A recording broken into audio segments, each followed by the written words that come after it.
48장에 나오는 에브라임과 므낫세를 향한 축복 기도에 대한 말씀을 드려보도록 하겠습니다. 제가 예전에 교단 총회장님 모시면서 전국을 다니다 보니까 전국의 중심 쪽에 있는 대전 쪽에서 묵는 일이 많이 있었습니다. 그래서 대전에 가면은 유성에 그 계룡 스파텔이 있는데 거기서 많이 묵었습니다. 방도 되게 좋고 사우나도 좋고 조식도 굉장히 맛있고 그런데 3만 원밖에 안 하는 거예요. 너무 좋아서 갈 때마다 이제 거기서 목사님이 묵으시길래 덩달아 같이 이렇게 묵게 됐는데 나중에 휴가 때 가족들이랑 저희 가족들이랑 대전을 갈 일이 있어서 스파텔이 싸고 좋더라 해서 가가지고 일단 차부터 대고 예약을 안 하고 현장에서 이제 방을 구하는데 굉장히 비싸더라고요. 그래서 이상하다 그때는 쌌는데 물어봤더니 딱 이유가 한 가지였습니다.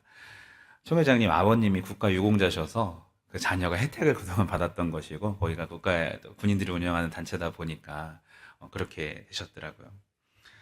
나라에 공을 세우는 일은 참 명예롭고 그 자녀가 복을 받는 일이구나라는 것을 삶으로 처음 겪어본 일입니다. 우리 아버지는 뭐 하셨는지 모르겠지만 어쨌든 네. 공을 세운다는 것은 자랑스러운 일인 것이고 자녀들에게도 굉장히 축복이 되는 일이라는 것을 알게 된 기회가 됐습니다. 오늘은 야곱이 그 손자에게 축복하는 장면들, 또 뒤로는 오늘 읽었던 마지막 유언과도 같은 자녀들에게 축복하는 말씀이 나오게 되죠. 여러분, 이 세상의 이치대로라면 야곱이 공을 많이 세워야 그 자녀가 굉장히 유복하게 될 터인데, 여러분, 야곱의 인생을 한번 돌아봅시다. 그가 무슨 공을 하나님 앞에 세웠나요? 신기하게도 성경이 말하는 그 어떤 축복의 방식과 세상이 말하는 축복받는 방식이 좀 다릅니다. 47장 9절에 야곱이 바로를 만나서 자기를 소개하는 장면에서 보면 자기의 인생을 멋진 공을 세운 하나님의 아름다운 인생이라고 소개하지 않고 있습니다. 뭐라고 얘기하죠? 참 험악한 세월을 살았다라고 이야기를 합니다. 여러분 잘 보셔야 될 게 야곱이 험악한 인생을 사는 것과 요셉이 굉장히 힘들게 그 인생을 사는 것과는 조금 다른 개념이 있습니다. 요셉은 나중에 하나님께서 애굽의 총리로 세우셔야 됐기 때문에 어떠한 극한 상황 속에서도 다스리는 역할들을 계속해서 주셨어요. 보디발의 집에서도 그랬고 감옥에서도 그랬고 사람들한테 영향력을 미치는 일을 계속 훈련을 시키셨었죠. 이방 사람들이 한 그 당시의 초강대국에 살림을 맡아서 할 정도로 바뀌어야 한다면 더없이 좋은 과정, 그 왕의 군대 장관이었던 보디발에게 그리고 그 나라의 특히 왕에게 여러 가지 일들을 들을 수 있는 왕에 대한 여러 가지 일들을 들을 수 있는 왕의 감옥에 갇힐 수 있는 길을 하나님께서 보내신 것이고 요셉 그에게는 굉장히 힘든 일이었지만 그것은 훈련의 과정이라고 봐도 무방합니다. 하지만 야곱의 고난은 좀 달랐어요. 야곱은 도망치는 인생에서 도망치지 않는 인생으로 바뀌게 하려고 하나님께서 그의 환도표를 치셨고 야곱은 속이는 인생에서 속이지 않는 인생을 만나게 하시려고 그보다 더 큰 사기꾼인 라반을 만나게 하셨습니다. 그가 가진 그 좋지 않은 성품 때문에 하나님이 그를 계속해서 훈련시키셨던 과정이 되었던 것이죠. 그 세월이 험악한 이유는 그의 성정이 하나님 앞에서 그렇게 아름답지 못했기 때문 아니겠습니까? 돌아보면 베델의 하늘사다리 사건도 굉장히 의미가 있다고 우리가 생각을 하지만 그것은 그가 집으로부터 도망쳐 나와서 처음으로 엄마 아빠의 신앙이 아닌 내가 하나님을 인격적으로 개인적으로 만났던 사건이기 때문에 의미가 있는 것이고 나중에 내가 돌아오겠다고 하나님 앞에 어떤 신앙을 고백을 하였던 것에 의미가 있는 것이지 무슨 그에게 하나님 주시는 크신 어떤 공치사나 이런 것이 아니다라는 말씀입니다. 그가 대단한 일을 해서가 아닙니다. 그는 자기 부모님처럼 라헬을 편애했고 요셉과 베냐민을 편애했습니다. 덕분에 집안에는 시기와 다툼이 끊이질 않았고 형들이 동생을 죽이려고 하는 일까지 나타나게 되죠. 하나님이 오죽하셨으면 그의 환도뼈를 치셨겠습니까?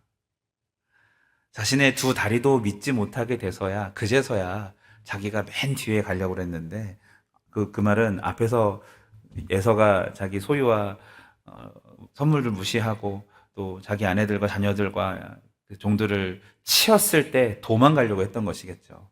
그런데 하나님께서 환도뼈를 쳐서 두 다리를 못 쓰게 만드시자 그제서야 이제 그 에서 앞으로 나가지 않습니까? 맨 앞으로. 저는 야곱이 잘한 것은 내가 베델로 돌아가겠다라는 그 서원을 지키기 위해서 라반의 집에서 나오려고 결단했던 것. 그래서 말도 안 되는 그 나뭇가지로 양을 그 짐승들의 우량종과 우성과 열성종을 나누는 그 일이 정말 과학적으로 혹은 하나님의 질서로 말이 안 되는데 하나님이 야곱의 그 약속 지키려는 마음 때문에 들어주시지 않습니까? 그렇게. 그것 말고는 사실 야곱의 인생에서 그렇게 잘한 일이 무엇인가 싶습니다. 43장 1절 3절에서는요. 시므온이 애굽의 감옥에 갇혀 있는데도 애굽에서 가져온 곡식들을 다 먹을 때까지 그를 구해올 생각조차 하지 않습니다. 그리고 성경에 어떻게 나오냐면 먹을 양식이 다 떨어지니까 다시 자녀들 시켜서 애굽에 가라고 이야기를 하죠. 그때 베냐민을 데려가야 되는지 말아야 되는지 그걸로 굉장한 고민을 더 하지 않습니까? 아무리 그 레위와 시므온이 세겜성 사건 아시죠? 디나 강간 사건. 그때 좀 선을 넘긴 했어요. 오늘 말씀에서도 시므온을 축복하지 않고 저주하지 않습니까?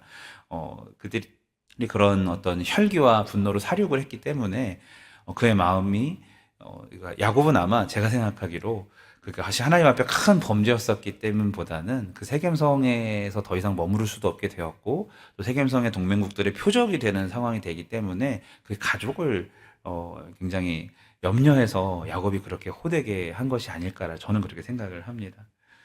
어쨌든 진짜 친아빠가 맞나 싶을 정도로 음식이 떨어졌으니까 애굽으로 돌아가자죠. 시몬이 거기 갇혀 있으니까 구하러 가자가 아니라 그렇게 말하는 이 모습을 보면서 당황스럽기도 했습니다. 감옥에 갇힌 그를 걱정조차 하지 않는 것은 좀 너무하지 않나 싶습니다. 야곱이 그동안 하나님 나라에 어떤 공을 세웠길래 어떠한 유익한 존재였기 때문에 손자들을 그렇게 떳떳하게 축복할 수 있을까요? 48장 16절 오늘 말씀을 보면 에브라임과 므낫세에게 내 이름과 그러니까 야곱이라는 이름과 내 조상 아브라함과 이삭의 이름으로 칭하게 해달라고 자기 이름 앞세워서 얘기를 합니다. 손주들에게 자기 이름으로 너희들은 야곱의 자손이야 라는 소식을 듣게 해달라고 축복하는 것이죠. 이 부분을 보면서 저는 참 염치가 없구나 이런 생각을 합니다. 에브라임과 므낫세가 요셉이랑 같이 이집트에 살아서 애굽에서 살아서 몰라서 그렇지 이 모습을 그 다른 자녀들의 손주들이 본다면 얼마나 뭐 저래라고 하면서 속상해할까요?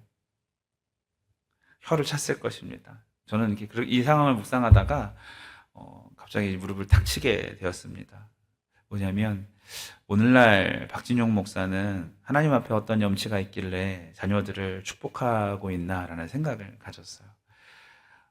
우리가 어떤 메시지를 말할 때는 우리 입으로 나오는 말보다 그 사람의 인생, 메신저가 더 중요한 거잖아요. 우리가 어떤 삶을 살았길래. 여러분, 예수님이 말씀하시니까 그 말씀이 하나님의 뜻인 것을 우리가 신뢰하고 알 수가 있는 것이지, 신뢰할 만하지 않은 사람이 말하였다면 그 말씀에 대해서 한번 의심해 보는 것은 당연하지 않습니까? 마찬가지로 야곱의 주의 말씀과 주의 뜻과 주의 의대대로 고르게 정말 살아왔다면 그의 말씀이 정말 너무 좋다라고 하겠지만 그 인생을 돌아봤을 때에 하나님 앞에 부족한 것이 너무 많았기 때문에 그의 축복이 저게 유효할까라는 생각이 드는 것도 사실이죠. 저도 마찬가지입니다. 제 인생을 돌아볼 때 우리는 어떻습니까? 우리의 인생을 돌아볼 때 하나님의 뜻대로 오롯이 살았다면 우리가 자녀들을 축복하는 것이 그 능력이 있겠지만 그렇지 않지 않을까라는 생각을 많이 갖게 되었습니다. 그런데 참 감사한 것은요, 이렇게 세상의 방식, 뭔가 굉장히 업적을 쌓고 좋은 일을 이루어 놓고 나서 거기에 가진 영역을 뒤에 후광을 안고 자녀들에게 물려주고 축복하는 이 방식은 성경의 방식과 다르다라는 사실입니다. 야곱의 축복을 잘 보면 야곱이 자기의 말로 그들에게 자기 인생을 담아서 좋은 길로 나처럼 살아라라고 그렇게 축복한 것이 아니었습니다. 이미 아브라함에게 하나님이 주셨던 축복의 연장선을 15, 16절을 같이 보시면 예전에 아브라함에게 주셨던 축복의 연장선의 그 말씀을 하나님의 약속이 성취되도록 자기 손주들에게 그대로 물려주고 있는 것입니다. 다시 말하면 자기의 의지와 자기의 마음과 뜻대로 손주들을 축복하는 것이 아니라 하나님의 말씀을 내가 나는 그렇게 제대로 살지 못한 것 같을지라도 변치 않는 하나님의 말씀을 그가 놓치지 않고 있었고 그 말씀 그대로 자녀에게 흘려보내고 있는 것을 여러분 기억하시길 바랍니다. 우리가 자녀에게 나처럼 살라고 축복하려고 하면 마음에 걸리는 것이 여럿 있겠죠. 하지만 그렇게 축복하는 것이 아니라 말씀대로 축복하시길 바랍니다. 그것이 성경이 우리에게 하시는 말씀입니다. 물론 내가 말씀대로 잘 살면 금상첨화겠지만 설사 그렇지 못할지라도 나의 어떠함과 상관없이 말씀은 반드시 이루어지는 것을 믿으시기 바랍니다. 그래서 우리가 말씀으로 자녀를 축복하면 그 축복은 반드시 이루어지는 것이고 이것은 축복을 넘어서 예언이 되는 것이죠. 할렐루야. 여기 노스트라다무스보다 훨씬 더 훌륭한 정확한 예언자들이 앉아 계심을 믿습니다. 말씀대로 축복하시면 됩니다. 놀랍게도 48장 21절 22절에 보면은 자녀들의 미래를 마치 자기가 살아본 것처럼 상세히 말하고 그리고 나중에 역사를 살펴보면 오늘의 이 자녀들의 그러니까 에브라임과 므낫세 축복을 넘어서서 오늘 이 자녀들의 축복도 성경에 어떻게 될까요? 그대로 이루어집니다. 모두 다 성취가 됩니다. 살아보지도 않았는데 어떻게 그걸 그렇게 할 수 있을까요? 야곱이 무슨 재주가 있다고 그것을 알게 됐었을까요? 저는 아무리 묵상해도 이 부분은 말씀대로 축복하는 사람에게 하나님께서 자신의 길을 보여주셨다고 밖에 설명할 길이 없습니다. 그렇게 축복을 마치고 오늘 자기 열조에게 돌아가는 야곱의 모습이죠. 말씀을 믿습니다. 사랑하는 우리 울산교회 성결 가족 여러분, 말씀을 사모합시다. 내가 연약할수록 더욱 사모합시다. 하나님 앞에 죄송한 게 많을수록 더욱 사모합시다. 혹 말씀대로 살면서 감사와 열매들이 많을수록 더욱더 하나님을 그 말씀을 사랑합시다. 그리고 그 말씀 그대로 자녀들에게 물려주시고 축복하시는 저 여러분 되시길 축복합니다.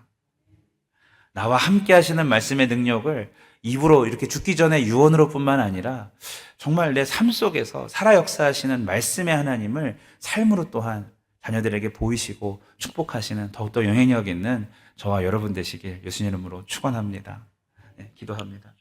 하나님 감사합니다. 주신 말씀과 같이 우리가 더욱더 말씀과 가까이 살고 말씀 안에서 살며 말씀을 흘려보내는 축복의 통로가 되게 하여 주시옵소서.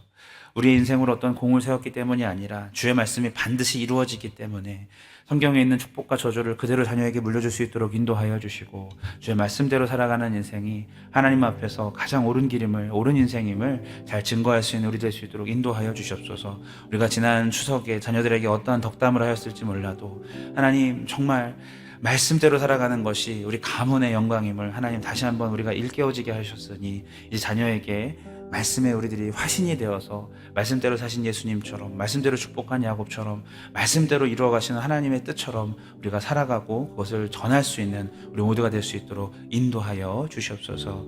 예수님의 이름으로 기도합니다.